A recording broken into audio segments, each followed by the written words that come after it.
12.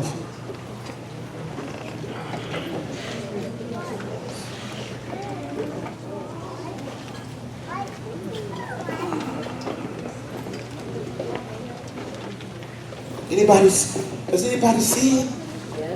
Can I ask? No, I know we got some prophets. Does anybody see what's coming? Can anybody see it? Let me tell you something. Hear me. It's not about to get better. It's not about to get better. It's about to get straight out crazy. They say peace, peace. God says soon come destruction. You better make up your mind. Because God got a question to ask today after the sermon on Sunday. Last Sunday, the third Sunday. It's a question he wants to ask the church today. Romans 1, read it.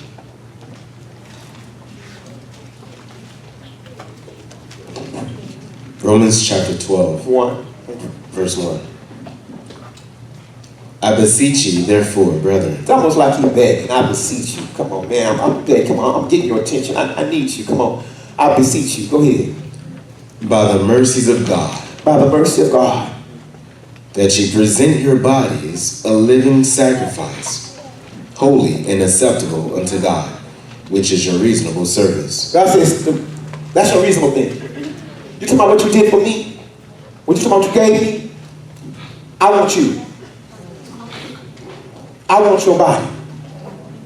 I want your hands, your mouth, your ears, your feet, your legs. I want your body. He said, that's your reasonable service. Y'all know we got this new thing that we'll give God everything but us. Y'all know that, right? We'll give God everything but us.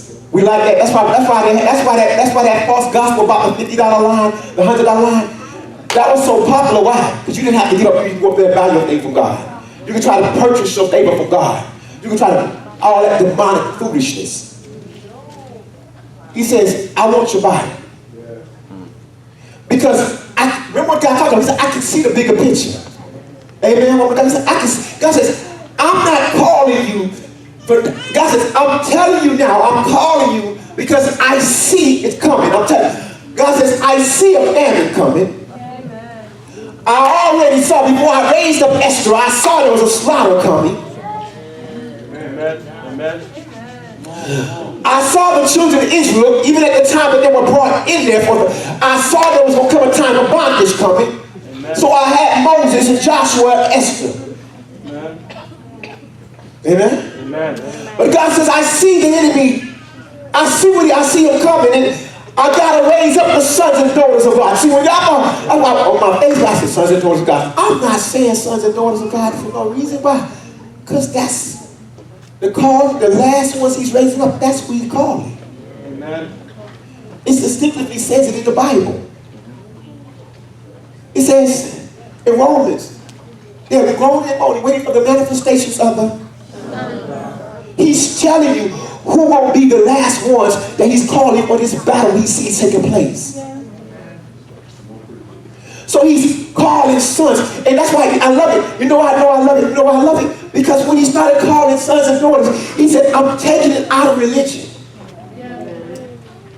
Because religion, they are identified by religion. He said, this revival, this is what I'm going to call, they're going to have to be in a relationship because they're going to have to fight for their father. Religion fight for their organizations. But I need somebody who's going to fight for their father. Who will fight for the father. See, he says, I'm calling the sons to rise up. The daughters. But it's interesting to be a son and daughter. It's interesting. He says, you got to keep, now this is the part. I want to show you where the battle taking place at. Go ahead. Verse 2. Mm-hmm. And be not conformed. Somebody say, be not conformed. Be not conformed. No, you got to say, look at somebody say, be not conformed. Be not conformed. To what? To this world. To this world. Somebody say, be not conformed. Be not conformed. To this world. To this world. You shouldn't look like her. You should not operate like her.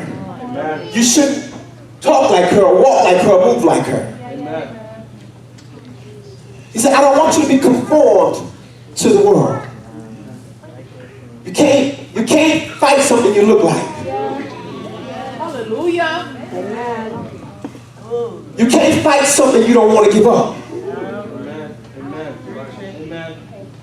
See, the system of this world is wicked. It is a wicked system. And let me show you the wickedness, how it's funny. Over time, how many of y'all have heard that our gospel celebrities and stars, how many of you have heard them say that they came out of the church? They came out of the church. So they left the platform of glory for a platform of glamour. And yet, nobody said anything. Matter of fact, when it came to number one on American Idol, her church took her to the platform.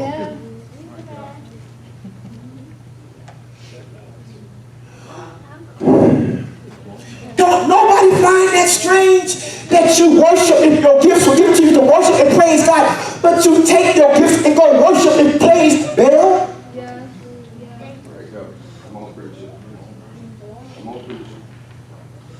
And we think that's the way it's supposed to be. I thought it was that I thought it was supposed to be like the way that, what's his name, the rapper? Yeah, come on. I thought it was Kanye way. I thought you're supposed to be in the world and God snatched you out of the world and God put you on this platform. I thought that's the way it's supposed to be. That's why he looks so weird. Why?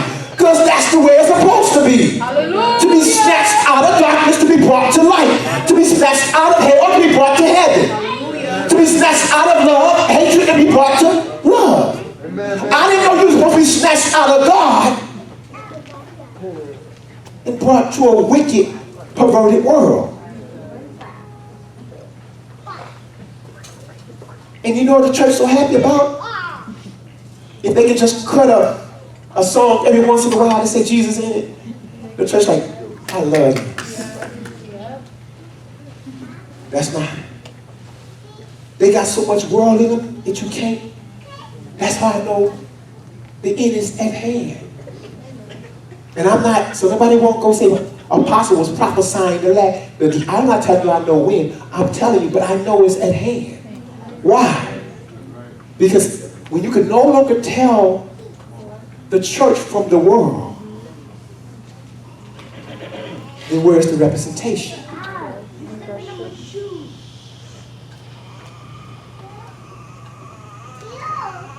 He said, do not, this is the word says, the word of God says, be not conformed to the world system.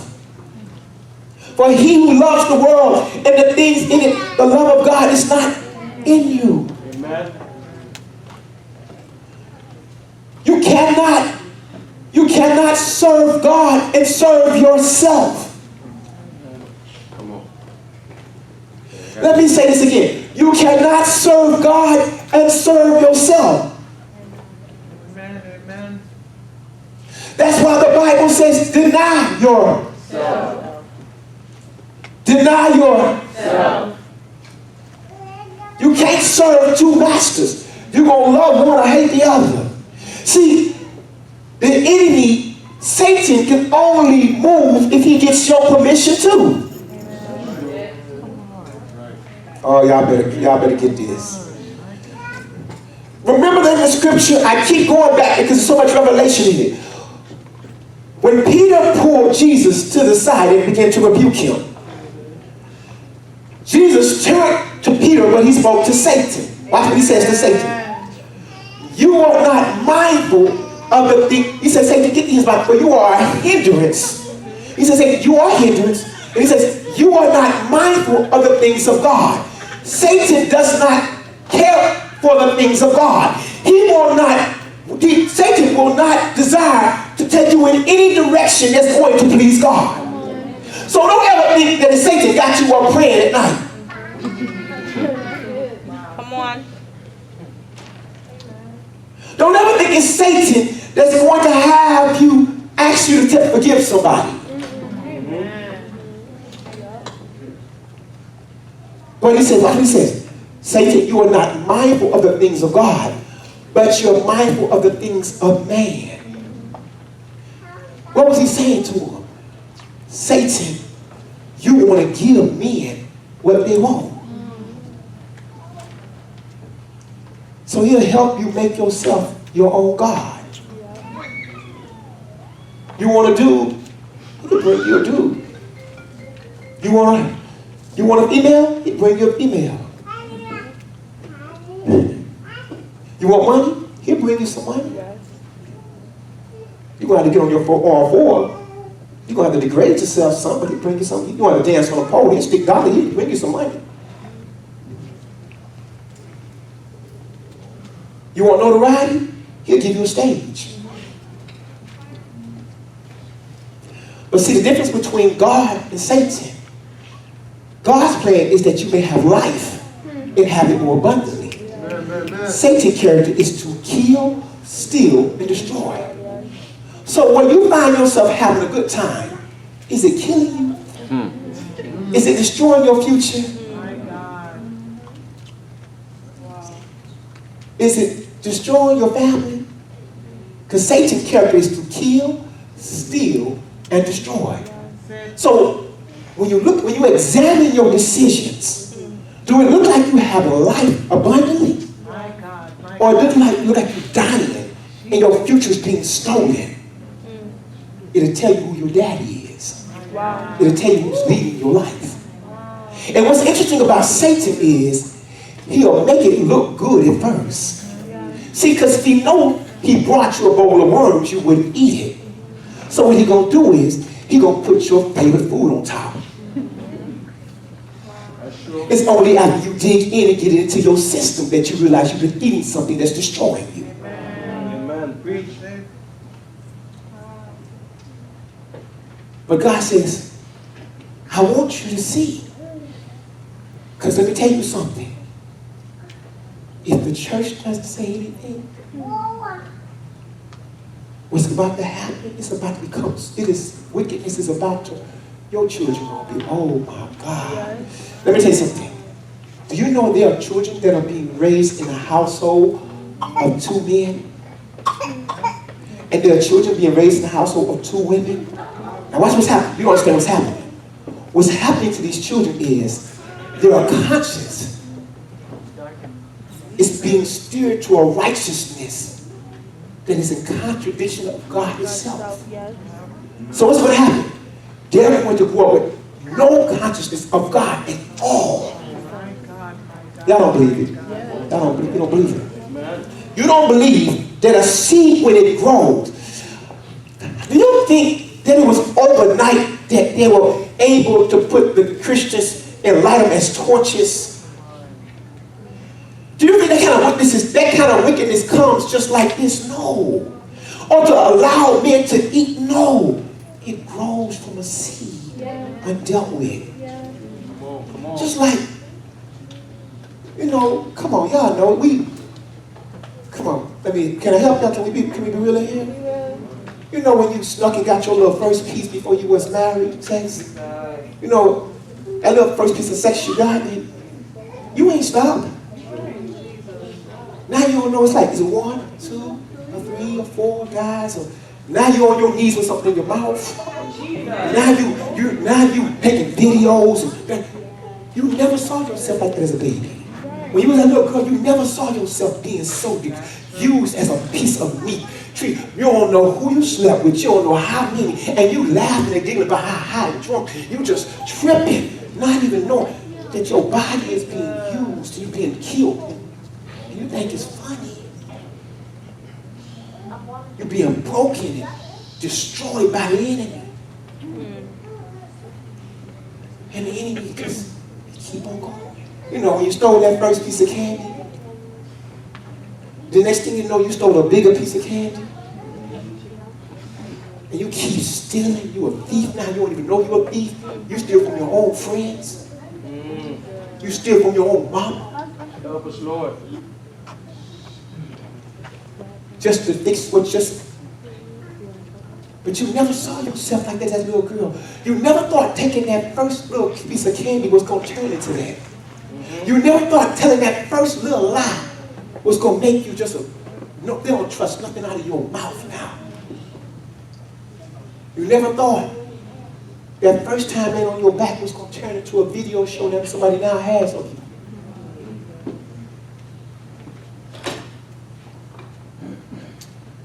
And through all of this, STDs and babies dying and emotional damage, and nobody saying, and the church just sits back and continually have church.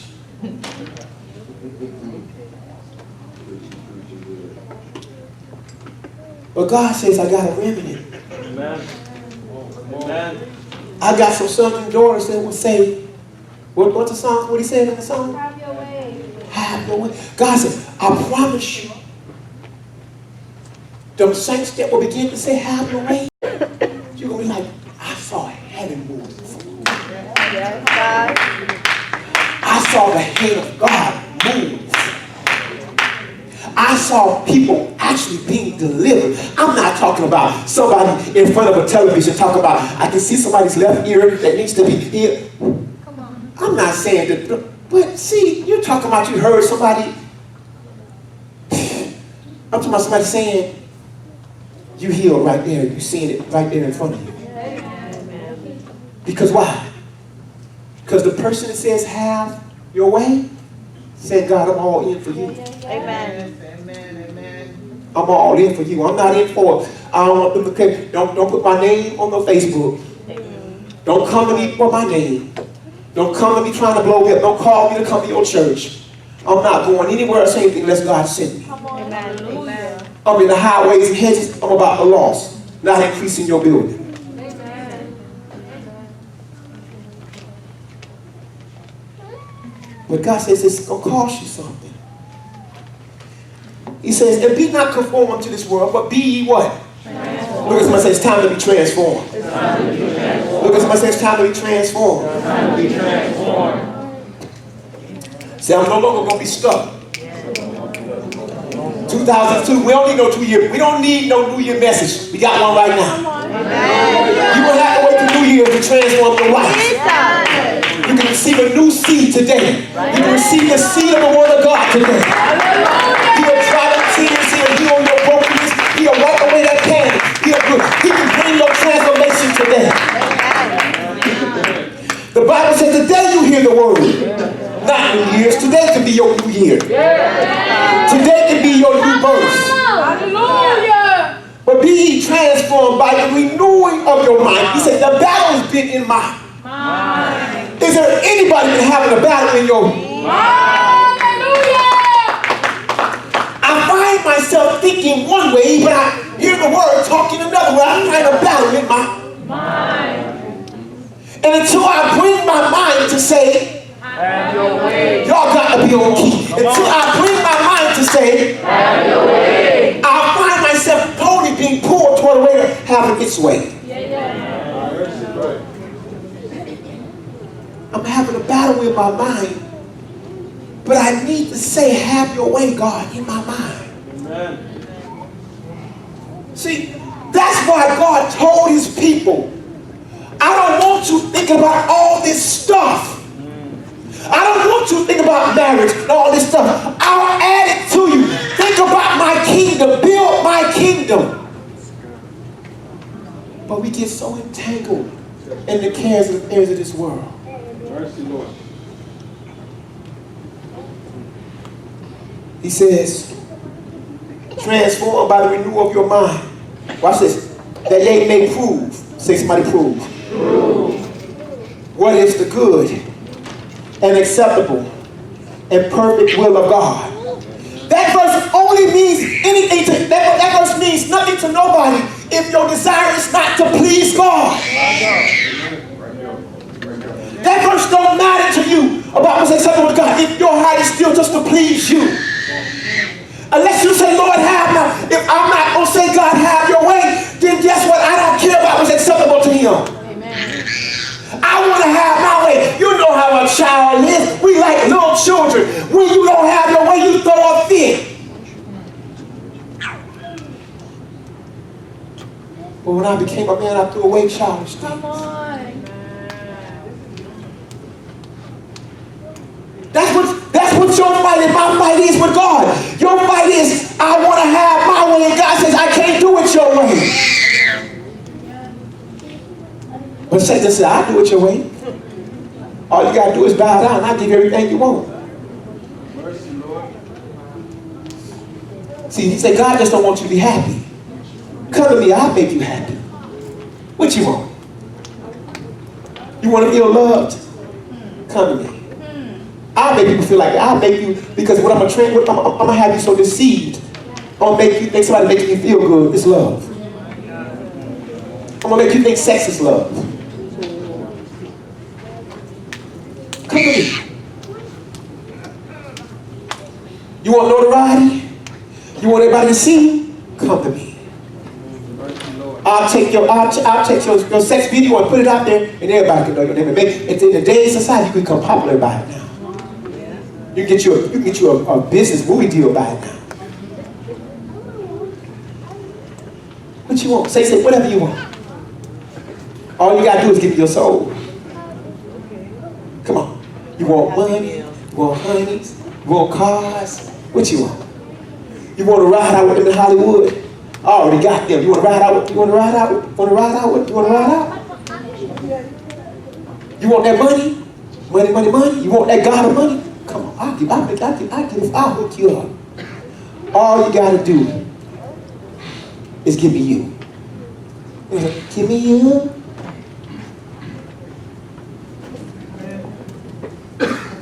How? Watch this. How can I give up my mind? 2 Timothy 2:15. God says, study to show thyself approved unto God. If I want to do the things acceptable to God, I gotta study to show myself approved unto God. I got to study to show myself approval to the one that I want to be accepted by. I got to know what pleases him. When I study his word, I know what pleases him. Come on, when you spend time with somebody and you want to know, how do I know God's voice? How do I know what God wants? You got to study him. Amen. Hallelujah. Amen. You got to spend time with him. Amen. Why? So I can know what's acceptable and approvable to him. Amen. How can I know what's acceptable and approvable to somebody if I don't study him, if I don't know him? Amen. How you going to know what's acceptable to me if you don't know me? Well, he's a pastor, so every pastor like robes. Robes are hot to me. He's a pastor, so every pastor wants a pastor appreciation. No, I don't. You want to give me a pastor appreciation? Get saved, sanctified, and filled with the Holy Ghost. Be about God's business. Amen. Amen.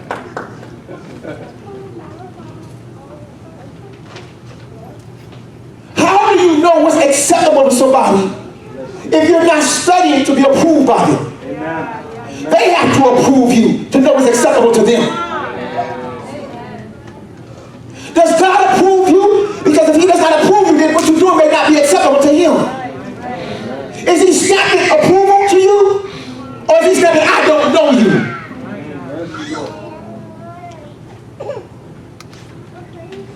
You know, so many people think they know somebody. But the most universal saying in relationships today is, I don't care if you're in Japan, Europe, I don't care where you're at. The most universal saying in relationship is this: I didn't know you was like that. If I had known you was like that, I would have never. It's interesting, the most universal saying in the church today is, I didn't know. But yet you thought you were approved by that person. You thought you were accepted by that person, but you didn't even know them. Just because you laid on your back don't mean you know them. Just because you think they made you feel good don't mean you know them. Amen. You let the movies tell us. Oh, and then we watch the movies happily ever after. That junkie, that's a lie. But he says, are we getting this? Yes. See, y'all gotta get this. that they may prove what is that good and acceptable and perfect will of God. But how do I get there? 2 Timothy 2:15. To study to show thyself approved unto God. And workman. See, I can't work with him unless I'm approved by him. Why? I can't work with somebody I don't know. I can't work with someone who says that my work is not acceptable. I cannot work for someone who says to me that my work is unacceptable.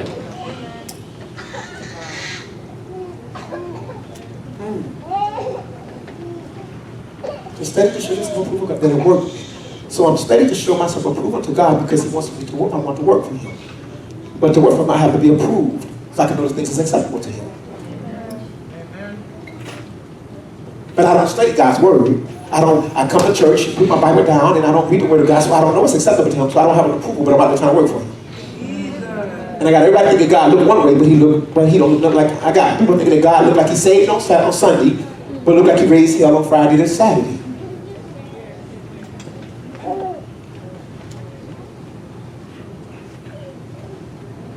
I'm being used by the enemy to murder brothers and sisters in the church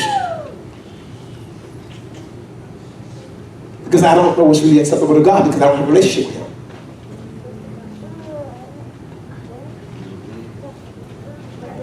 Some of us, your biggest argument with your husband and your wife is you don't know what's acceptable to them.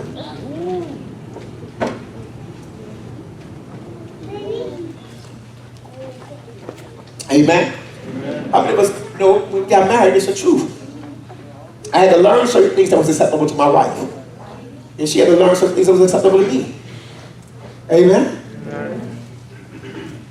Think because you love that person, everything's acceptable to that person. No. See, when you get married to someone, it might not be acceptable for you to walk in the house 12 o'clock, 12:30 and 1 o'clock at night. Preach back there laughing. You're like, preach. They be like, where you at? If you don't want things that's acceptable to the other person, you don't marry them. Come on. Let's look at that spiritually. See, you're trying to get, some of us are trying to walk with God, but all you care about is acceptable to yourself. Are we getting something? Because we have to get to that place where we say what? Okay. Why do I need to know this? Because when somebody said the bigger picture. There's a bigger picture. Now I want y'all to get this. I need to study to show myself approved to God, a workman that needed not to be ashamed. God says, I don't need you to be ashamed. See, when you know it, please, when you know it's acceptable to your God, you never left to be ashamed. Amen.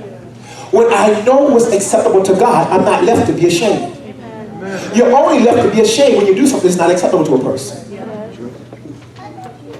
See, I know it's not acceptable to my wife to be sitting in the car in some woman's house, sitting in the car at nighttime about 11:30, 11:45 in the car with some woman talking about, hey, having a conversation for 2 hours. That is not acceptable to my wife. Amen? So when she come back, I'm ashamed because I've been caught in something I know that's not acceptable. And when you don't want to get caught, you lie. You cover up the thing that's not acceptable. Oh man, this is so good. We begin to cover up the things that are not acceptable. You know it's not acceptable to get, I know in my house, when I was young, in my house, it was not acceptable to come to my house high, drunk, or whatever like that. So, I tried to sneak in the house. Some of y'all can please try not. I know I got to snuck in the house. I didn't want my dad to catch me.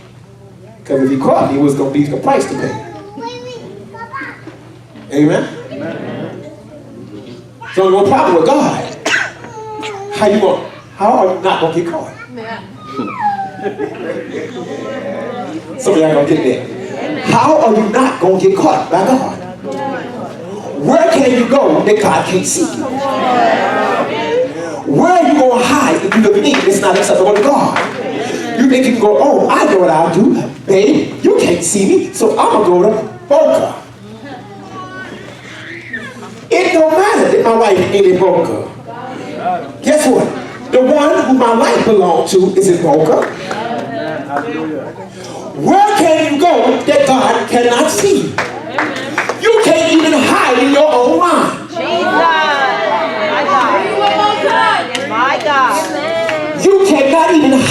your own mind, for he knows your thoughts. Look at somebody, say, clean it up. Oh, say it to him for real, say, clean it up. Rightly dividing the word of truth. How can I rightly divide the word of truth? Because I know what's acceptable. Why don't we act like we don't know what pleases God? Why does the church act like it don't understand same-sex marriages do not please God? Guess what? Lying does not please God. Having sex without being married, that does not please God. God is not going to change on that ever. Amen. Talking behind your friend's back is not going to please God.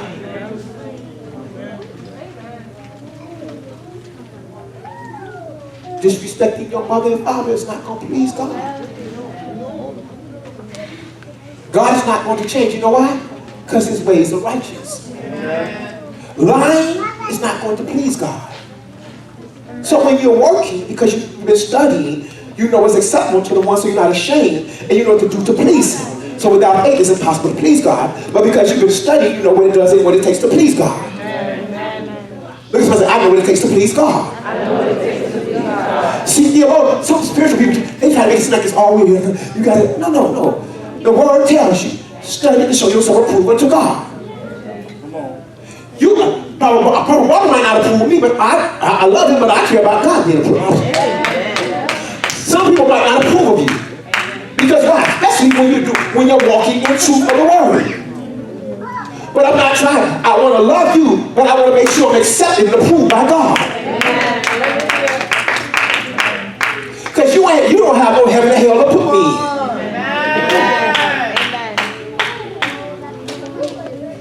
Okay, I got to get to my point. Why is God with us? Watch this. Okay, we know we got to study. We know we understand this. Okay, 2 Peter 3, 9, 11. I'm going to read this. I'm going for short. It says, the Lord is not slack concerning his promises, as some count slackness, but is long suffering. Say long suffering. Long suffering. See, we know God long suffering. You know what God would tell us? He said, do not use your liberty as a cloak. Dude, God says you're so free, but don't get crazy with it. When you've been studying, you know you're free. You know you're free, but he said don't get crazy with it. But your freedom will be long suffering. But watch this. But I got to take it to a point. He says, but it's long suffering toward us. Say toward us. Watch this. Not willing. What is God? I know this about God. Say I know this about God. Not willing that any should perish. No, y'all better get it. God is not willing. God is not willing that any should perish. So if God sees the bigger picture, he sees what condition is in, then he is going to have an antidote for that problem. But he needs somebody that's going to be willing to say to God, have his way. Okay. Are you with me? So he needs somebody to say, God, have your way. So I want you to turn your Bible so we can bring this to a conclusion. To Luke 14.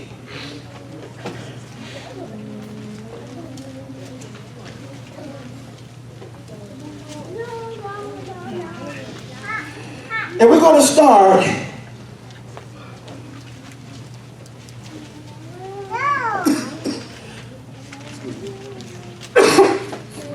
we're going to start at the 25th verse. Start reading. Luke chapter 14, verse 25. And there went great multitudes with him, and he turned and said unto them. Now watch this. Jesus now has a great multitude. Meaning, after he get everybody to follow him, everybody follow because they see the signs and wonders. He said, let me turn it to you and tell you, because I know what's coming. Let me tell you what you need to understand. God says, I've been talking to you since, not this Sunday, last Sunday. I've been talking to you. Now let me turn to you and let me tell you what this going to consist of. Go ahead. If any man come to me, and hated not his father and mother and wife and children, and brethren, and sisters, yea, in his own life also, he cannot be my disciple. Now some of y'all looking at, what, did he ask us to hate? No. He said, if you're going to come after him, you can't let none of them come before him. That's what he meant in there.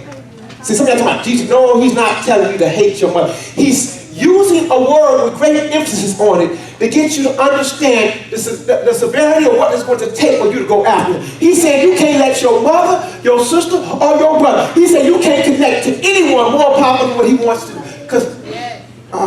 And see, this what we don't understand. He tells you in his word, and then he says, I'm waiting for a church with a distinctive sound.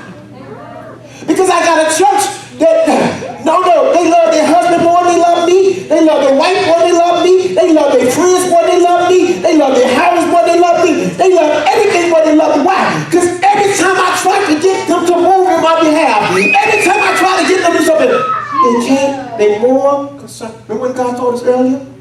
Remember when God said, why would they come to the wedding? Some said I just got married. Some said I just had bought property. He said, see, I didn't know, but God tied it all together.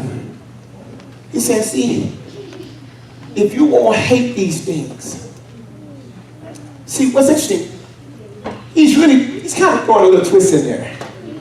He's saying that your love for him should be greater than any one of these things right here. Now watch this. The key to it is, he is saying the gulf of love between these things and him should be so far apart that he used the word like hate. What are you saying? What are you saying? He said your love for him should be so much greater.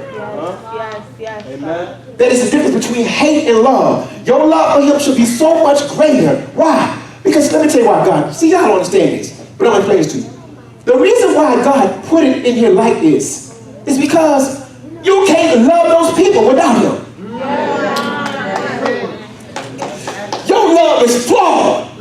Your love is flawed. So he's saying, let me help you. I am love. And you will never love the ones I'm telling you to hate unless you. The word says, love God with all thy heart, soul, mind, and strength. Love thy neighbor as thyself. God's order is to fall in love with love, and you'll never love yourself. So he said, you will never love them unless you come to me first in the first place. So bring your house in order. I am not second, third, fourth, fifth, and neither will I ever be. Church, second, third, I am first. I am the Alpha and the Omega. I am the first and the last. Your life consists around me. I do not consist around your life. You bow down to me. I'm not bowing down to you. I am God. And you shall have no other. I'm the one that pulled you out of darkness. I'm the one that snatched you out of the enemy's mouth. See, let me, I'm putting emphasis on it, but I want to show you something. I want you to see it in a way of love. See, it is hard to love someone else without operating in love. And you know what's flip on? It's funny that people will begin to allow what they think they feel is love to exceed God, who knows what love really is. See, and God's love desires that none be lost. So when God tells you to do something, it may seem strange to the people, but yet he knows what it takes. It may be strange to be accused of being raped. It may be strange to have to be thrown into prison to go through suffering. It may be strange to have to go before a king and know it without being summoned that it may kill you. It may be strange for a man to have a gun at your head at Columbine and say, deny Christ. But see, God said, I see a bigger picture in your love. But see, y'all got to remember something. This is something. See, the gift that God gave to you and I transcend anything down here. And the reason why you and I are struggling, because something about you is still attached to down here. See, because watch this. Even in the song, he said, in the sound, there was a resurrection. So what is God saying? Whatever I ask you to do for love here can't stop me resurrecting you. It can't stop the promise that I have given to you in me to dwell with God forever. Now watch this. But if you and I perceive our families and everything down here greater than being with God,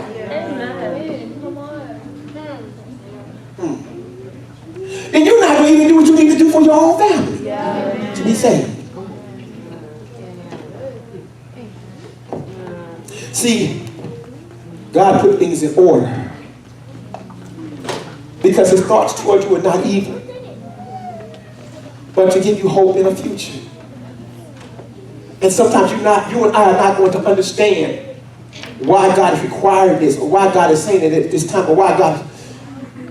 But see, God looks at a bigger picture. Can I get an amen? Amen. And it's going to be a time. See, we are creatures of habit. We're comfortable. But the trumpet been sound. Jesus. And we like to dance around and say, let me hear your war cry. Until you start crying because of war. Amen. But I want to show you something. Keep on going. Go ahead, read it. Verse 27. And whosoever doth not bear his cross and come after me cannot be my disciple. I want you to get this. He is saying, you cannot be his disciple if you don't do these things. So that means he is saying, I'm waiting for a sound that I will be able to distinguish where my disciples are. What is a disciple? One who is disciplined and trained according to the word of God. My sons, for a good father, will discipline and train his children in the way they should go. He said, I'm waiting for them, because to be my disciple, you got to say, Lord, have your way. Go ahead. Verse 28. For which of you, intending to build a tower, sitteth not down first and counteth the cost, whether he have sufficient to finish it? So he said, now, I'm going to say to you, I want you to say, have your way, Lord. But I need you to understand the cost. Amen. He said, I need you to count the cost. Amen.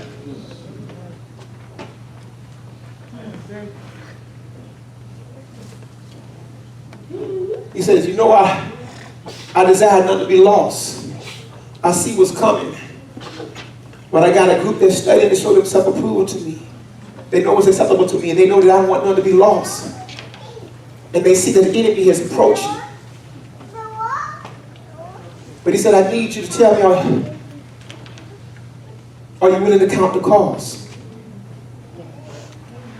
So watch this.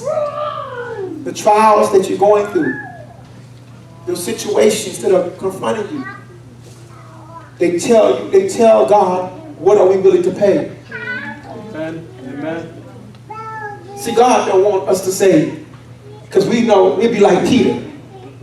Peter, somebody count the cost, right?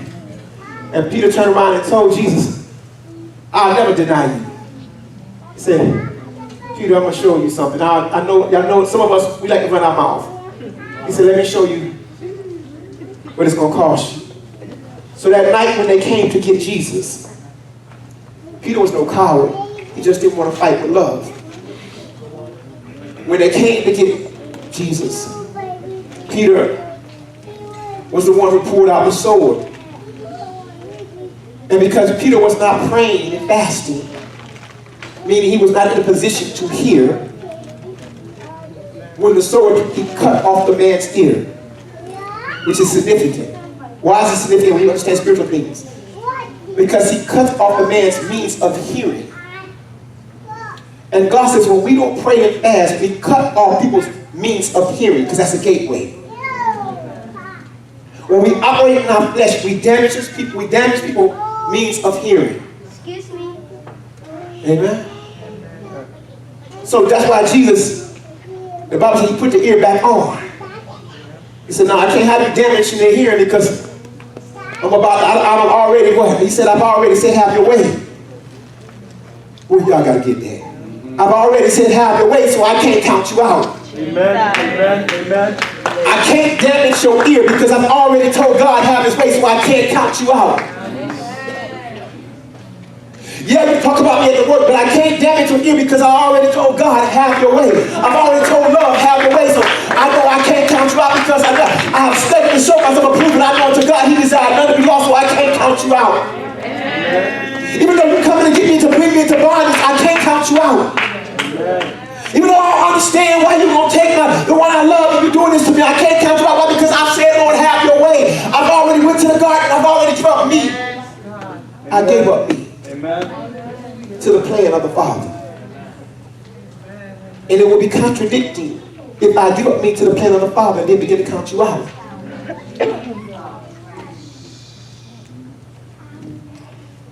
So he put his ear back up there. And that's why he came back to Peter at the end. He said, Peter, he connected it. He said, you love me? Feed my sheep. He said, because love is connected to you knowing that I will desire none to be lost. Amen. And Peter, I knew your problem was that you had not fully understood have your way yet. You hadn't gotten to the place where I could have my way yet. But Peter, I know you got there. That's why at the same time that he said that to Peter, and when he restored him, he said, how do you know Peter got there? Because watch what he said to Peter. He said, Peter, when you were young, you went where you want to go. But now that you're older, they're going to kill you. He said, what was he telling Peter? He was telling Peter about his death. But why would he tell Peter at that time? Because he knew that Peter was in a position to have his way. See, when God can begin to tell you about how it's going to end, he know you're ready. Because he know you ain't turning back no matter what. Have your way. Why? Your love is lined up with love. He know you're not turning back. If they talk about you, stand, you put you down, he know you in the win. He know you like Abraham. I know you will hold nothing back. My God. So God has a way of testing our heart to see. He read, we almost finished. Verse 29. Lest haply, after he hath laid the foundation, and is not able to finish it, all that behold, it began to mock him, saying, this man began to build and was not able to finish. You know what happens when people get saved? And they fall back and people begin to make jokes at them. They might, you ain't no real Christian. You ain't real. I knew you was going to fall. I knew you wasn't going to make it. And why? Because they saw you start to build something, but you didn't understand the foundation. You wasn't rooted in the foundation yet. Amen. See, when you start building something, you run out of people. When you run out of money, people look at you, they start mocking you because why? You didn't complete the task. Okay. So Satan he want to clown you. He want to clown you. He wants you to let you on fire for God. And as soon as you turn back, he will have people clown you. But God says, I won't leave you to be ashamed. You see those who say have your way, they in it, they ain't turning back. I didn't say they ain't gonna have no fights. I didn't say they ain't gonna have no struggles. They just not. I didn't say that a good man falls 7 times to get back up. I didn't say that they won't. Come on. I said they gonna keep on going. They might get cut on the side. They may catch a couple of blows on this side. They might be barely walking, but they gonna keep going forward.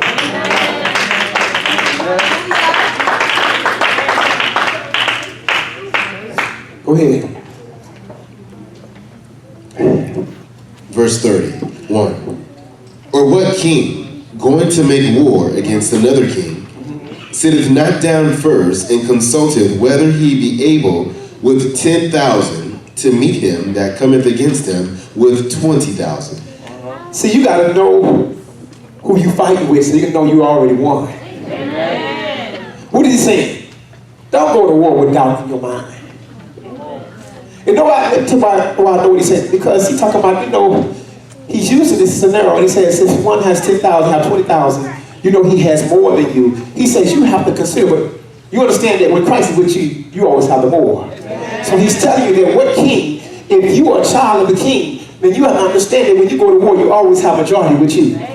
Even though in the natural it may look like you're going to lose. But they wonder why you praising and worshiping, why you magnifying. Why? Because you understand that God before me who could be against me. They know if God is on my side, what? I don't care how many nuclear bombs they have. I don't care how the biggest, I don't care the arsenal of the United States or Russia.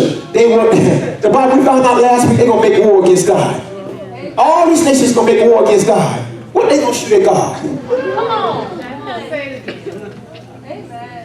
How you going to hurt God? They're going to shoot nuclear bombs at God. God will be like, plip, plip, plip, plip. No. Are we getting this today? Amen. We need to know what time and what season it is in, because God is waiting for people who say, Lord, have your way. Yes. Have your way, God. Have your way, God. I surrender, God. Have your way, God. I want to be that. Listen. God, I can feel this in my spirit. If we get to that place where we say, have our way, you're going to open up heaven. God will begin to release legions in your behalf when you say, Lord, have your way.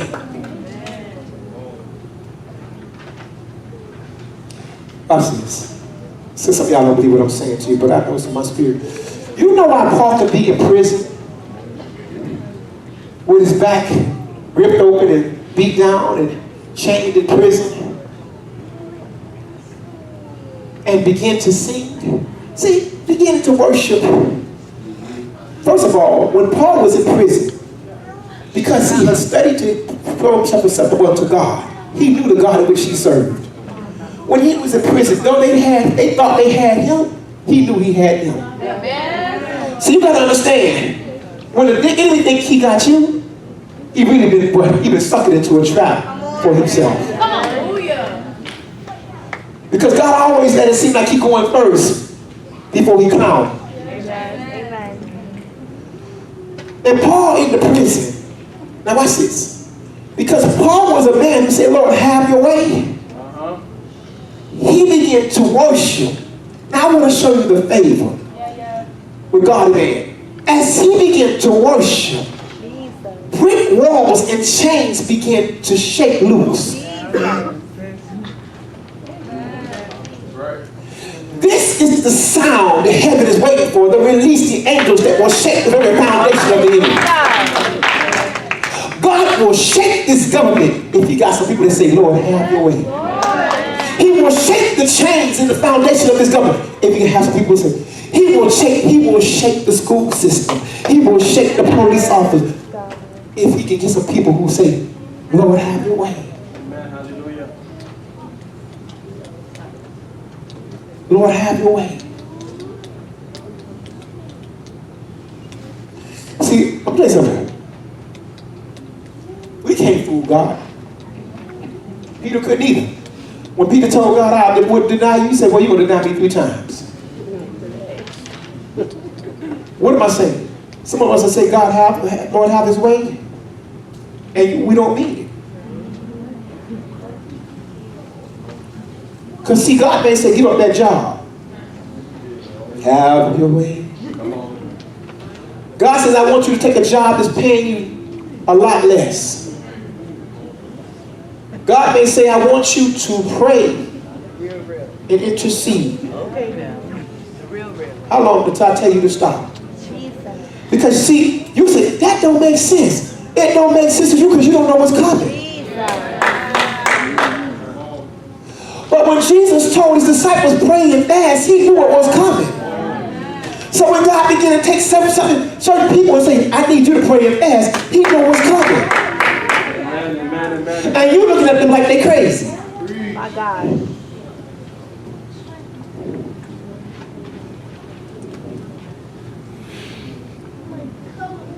Okay, go ahead. Verse 32.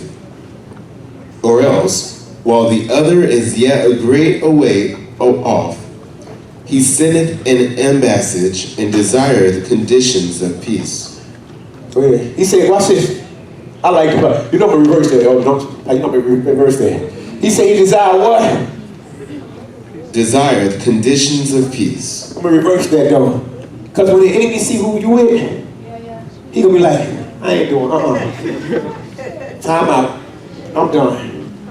Y'all think I'm joking.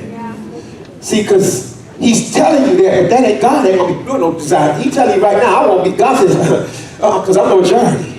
See, you gotta know who God is to understand what that passage really means. Amen. So when I count the cost, I'm going into battle because I already know I won. So I already expect the enemies to surrender. Amen. Or get wiped out. Go ahead. So likewise, whosoever he be of you, that forsaketh not all that he had. So look at somebody and say, forsake all you have. Say, let God have his way. Sometimes you're going to forsake some friends. Sometimes you're going to forsake some family. I didn't say stop loving them. But you got to understand, you got to be about your Father. How many know I'm forsaking them for the one who can save them? Oh, they didn't get it. Somebody got it over here. I am forsaking them to lock into the one who can save them. Let me give you, y'all heard me say this before. So we don't want to be like the first Adam. The first Adam wouldn't forsake his wife. So he died with his wife. The second Adam forsake his wife, so he died for his wife. Y'all won't get that. See, we like the first, some of us are like the first Adam.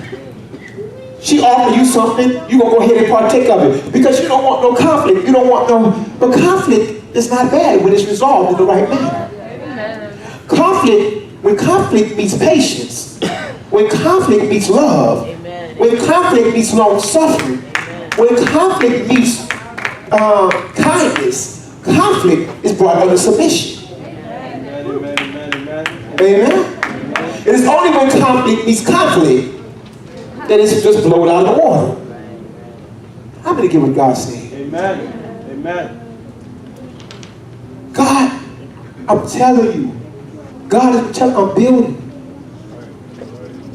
God has looked upon the nations and said they begin to make war.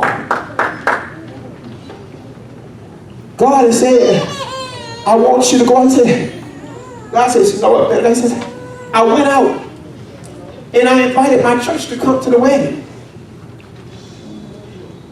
I did. I invited them to come to the wedding. But they said, no, I'd rather have church. They said, I'd rather have the people amazed at me. I'd rather have the people sit there and I'd rather just compromise with the people. I don't want to raise any warriors.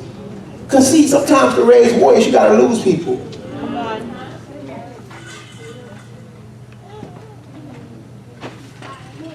But see, it's not me or Papa Barbara or me or God or Pastor Christian. That's between you and God. See, that's why, man, I have to get, because I'm not fighting for no sheep. That's right. If you want to go over there, go over there. If you want to go over there, I'm not doing that no more. Because the sheep belong to God anyway. Amen. See, the problem is, but see, some of y'all don't know how to be steady long enough to be taught or trained about anything. Amen.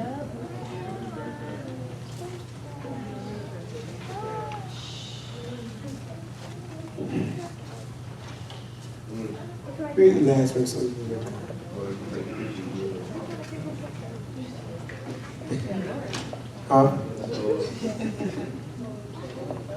Just listen. I want y'all to be hearing what God has been saying for the last 3 weeks. I really don't want to see nobody left outside.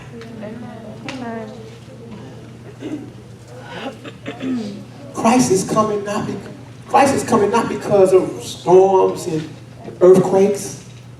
No, that's a time of sorrow. But if you study your word, in both times there's days a lot, and you know why you knew Christ was coming? Because representation had declined to the point he had to look for it. Wow.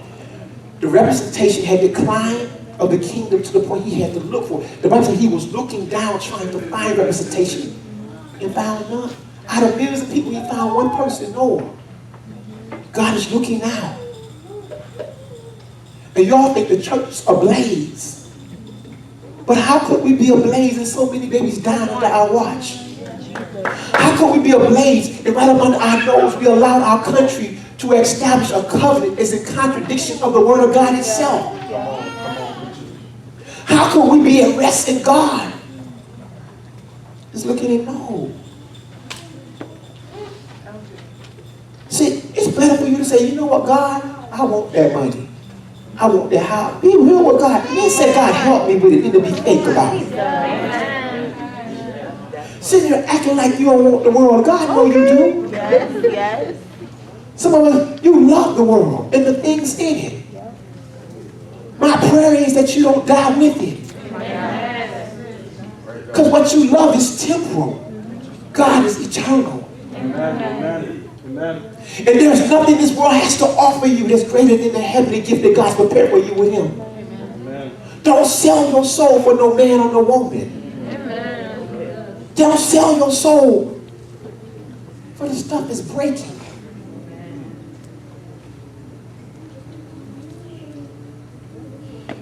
Stop walking around with a mask on. In Revelation, he says, come out of her. Come out of the world. How? Through my word. I will sanctify you through my word. Sanctify means I will set you apart where you no longer look like her. And then I will use you as a light and salt to bring others out because you know what time it is. Amen. Why do we act like we don't know what time it is? We're going to say, they've been saying this for a long time. Okay.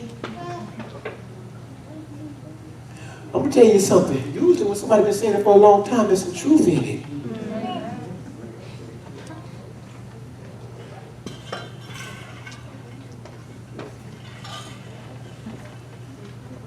Finish reading.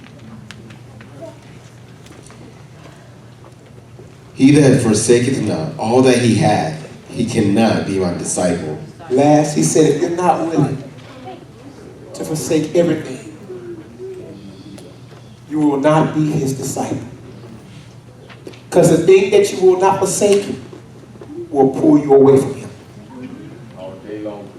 The thing, not God, the thing that you will not forsake will cause you to leave God. If you love money, Satan is going to use money to pull you away from God. If you love men more than you love God, he will give you something to pull you away from God. There are people who are pulled away from God and they don't even know it. Yes, yes, yes. They don't know they done left God 2 years ago. Jesus. Mercy, Lord.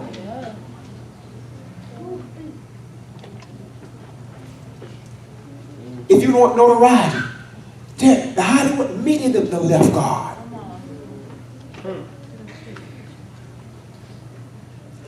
There are people who love their gifts, but they hate God.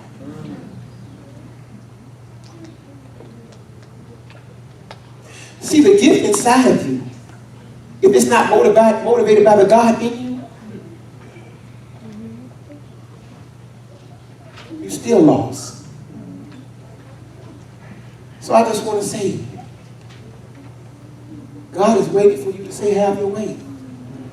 He's waiting for me to say, no, it's time to have your way. Have your way. We've been thinking, yeah, I know, I was there too. We've been thinking that all these trials, what's going to help us to get this and get that. No, they weren't. They were to get you to the place where God I just surrender. Amen. I present my back. You can use me to pray for. You can use me to pray for the lost. You can use me to go to Opalaka. You can use me to move me over here. You can move me over here. God, I'll go wherever you want me to go, because I know the only reason you sending me is somebody because you want some. I'm going to tell you something. The only reason God sending me, because there's somebody, I know without a doubt in my mind, there's somebody over there that he won't out. That's how sure that I know that God is leading.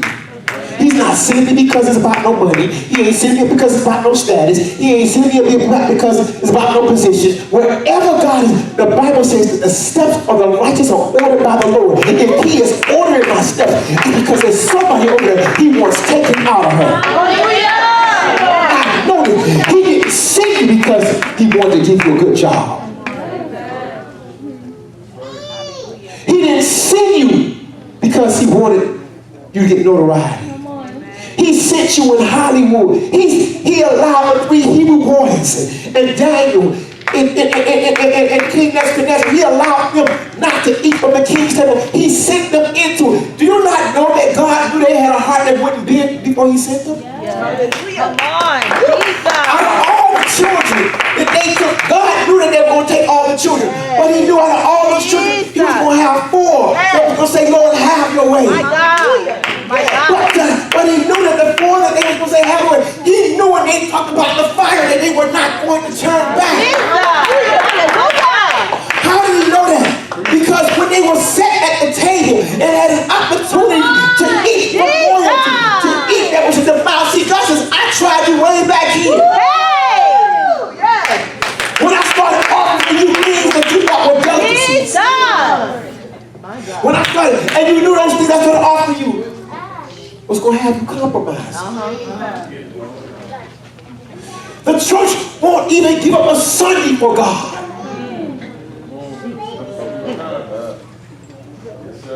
Where do we get that you don't believe that God requires a sacrifice?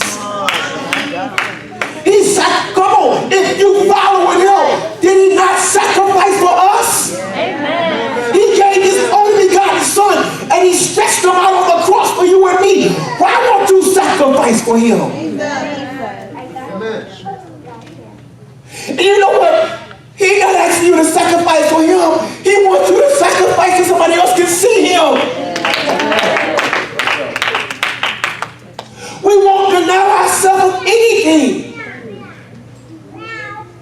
We worried about things God already won't even sacrifice for our own sisters. See, any decision you make about any situation should always be looked through the eyes of love, and through the eyes of love is how can I sacrifice in this situation for that person to be better? If it's not coming that way, then there's something that's selfish. Yes.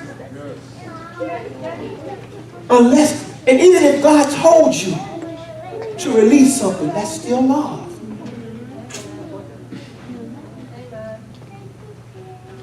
Do you know we got the idea? Come on, church.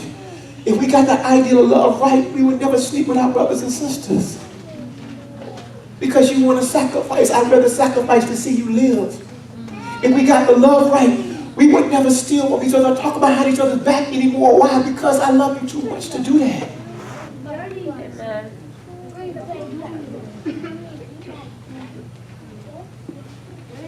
But see, you want to please that flesh. Deny yourself.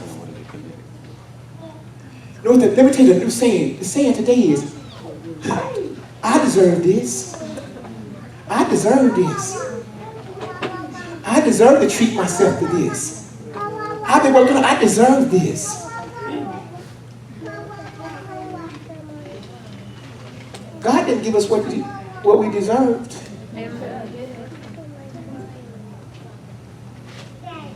Sometimes you can't talk back to that person because you got to show them Christ. Friends, show your friends Christ. Sisters, don't come in here talking about you don't do women. Show your sisters Christ. Brothers, show your brothers Christ. Wives, husbands, show each other Christ. Amen. It's hard. It's not hard. The Bible says that we have to transgress is hard. It's only hard because you want to transgress. That's why it's hard. You want to transgress. You want to move contrary to God in that situation. So it makes it hard. Amen. Just forgive. Amen. You know what's funny? It's not that God don't want you to have the delicate. You know, how many of y'all, I don't know. God, y'all do know that God created sex. Right? Yes, he did. He created it to be shared between a husband and a wife. He created it to reproduce a family.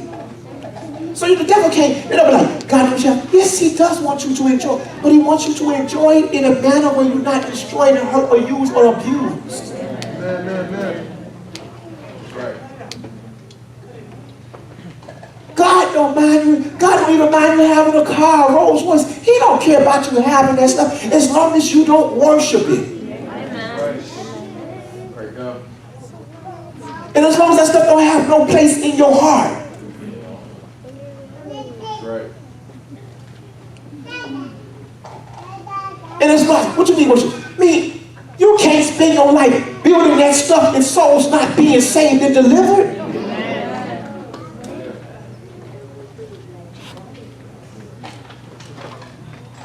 Listen, there's power inside you through the Holy Spirit to touch people, to move people. And if you surrender, God is working with you when you surrender. Do you know what it is to have God working with you? God increase your clientele if he knew you were surrendering. Because why? He can send you the lost.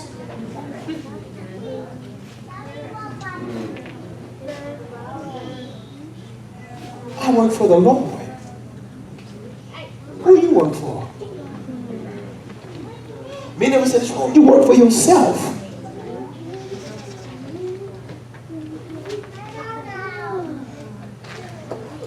But I pray that we work for the Lord. There's a sacrifice. There's a sacrifice of praise. It's in the book of Hebrews. There's a sacrifice. Present your body as a living sacrifice. Why? Because you just want to follow your big brother. If he sacrificed to save you, you just want to show somebody else that they won't save it.